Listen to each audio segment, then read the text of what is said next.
vai dar continuidade ao 7º ano de História, fazendo uma continuação do capítulo 7, América antes da chegada dos europeus, beleza? A gente viu nas aulas passadas que a sociedade americana antes da chegada dos europeus possuía características bastante evolutivas, de evolução, tá? Características particulares. E entre elas destacaram-se principalmente três, que foram os astecas, os maias e os incas. Tá legal? A gente vai fazer uma abordagem aqui dos astecas, tá legal? Aí a gente vai fazer uma pequena videoaula sobre os astecas, depois sucessivamente os dois, maias e incas. Então olha só, no primeiro tópico que está, esse conteúdo está lá na página 147 do livro didático de vocês, tá? Acompanha lá, por favor. Então é o seguinte, os astecas, por volta do século XIII, os astecas combateram e dominaram os maias e toltecas. Olha só, primeiro ponto aqui, século XIII, tá legal? Se a gente for ver, o Brasil foi descoberto em 1500, beleza? Tá. Então, antes da descoberta do Brasil, 200 anos antes, os astecas já dominaram outros povos, tá? Principalmente os maias e os toltecas.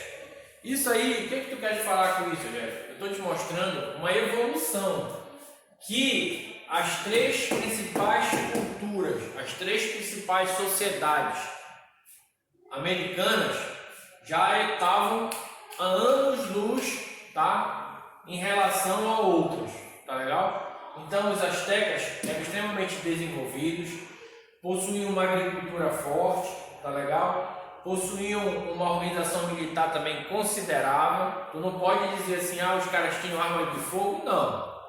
Armas de fogo só vieram a conhecer com a chegada dos europeus, principalmente quem? Dos espanhóis, tá legal? Mas eles tinham uma organização política, conheciam a astronomia, conheciam a matemática, faziam uma agricultura boa, porque as sociedades astecas, maias e incas, elas eram o quê? Bastante numerosas. Quando a gente fala em números, a gente tem que entender que todas as três precisavam de uma agricultura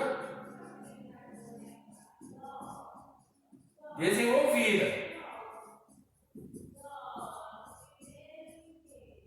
Senão, galera, eles não iam conseguir se manter, tá legal? Desenvolvido aí. Deixa eu ajeitar aqui, o feio aqui.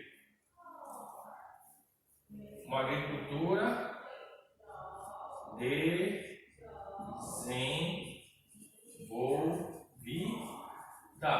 ou seja, uma agricultura que não poderia falhar, teria que suprir as necessidades de alimento de milhares de pessoas, tá legal? Aqui eu trouxe uma abordagem de uma pirâmide social em relação à sociedade asteca. Tu vê que lá em cima da pirâmide social tem a figura do imperador, tá aqui, ó, chefe supremo, tá legal? Abaixo dele tá a nobreza, tudo bem? Depois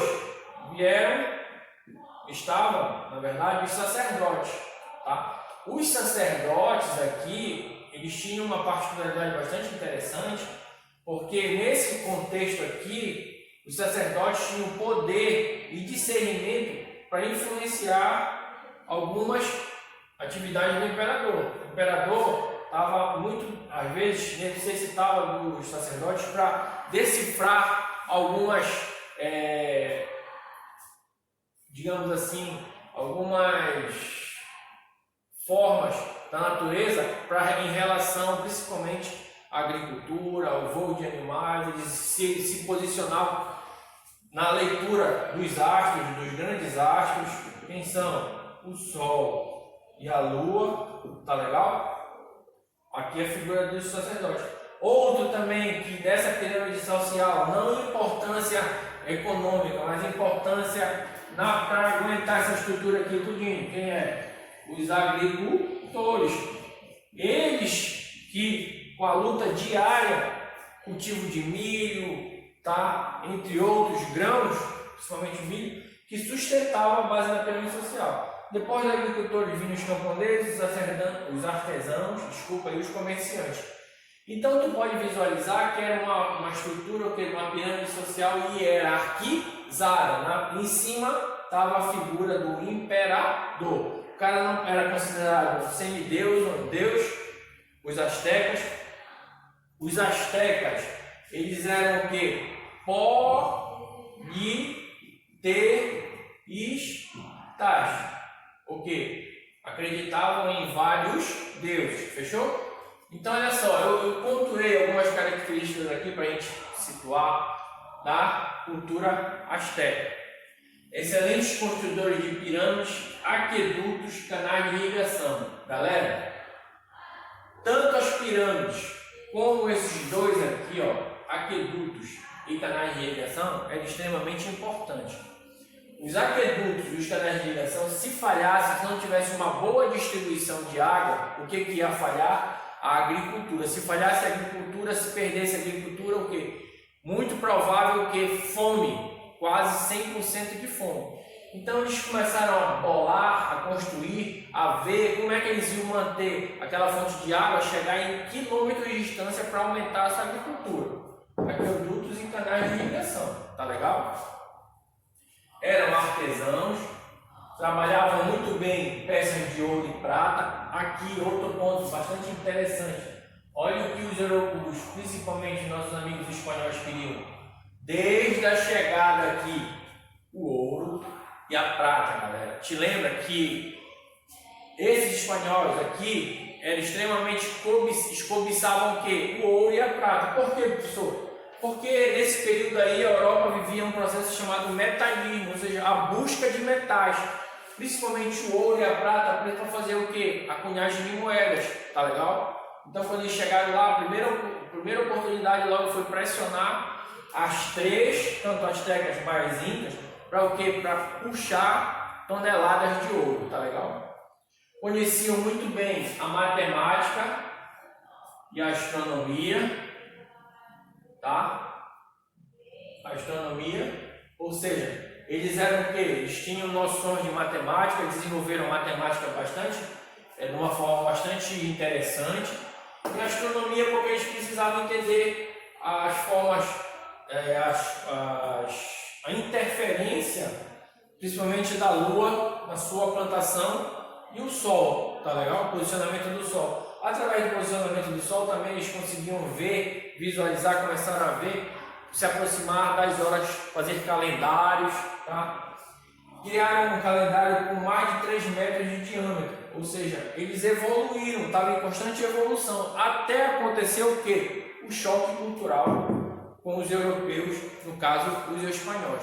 Professor, aconteceu o choque cultural lá com as sociedades astecas, maias e incas, aconteceu o choque cultural com as nossas etnias indígenas. E qual foi que se deram bem? As americanas ou era aqui, no caso do Brasil? Nenhuma se deu bem, galera. Todas pereceram em contato com a cultura europeia, fechou? Seja através de perder vidas através das doenças, seja através de guerras, seja através de genocídio, seja através de todo tipo de situações, as culturas indígenas, etnias indígenas, sejam brasileiras ou no caso americanas, tá? Pereceram com esse contato com os europeus. Fechou? Então acompanha lá a videoaula, lá o capítulo 7, lá na página 147, para a gente continuar o nosso ano letivo. Falou? Um abração para vocês aí.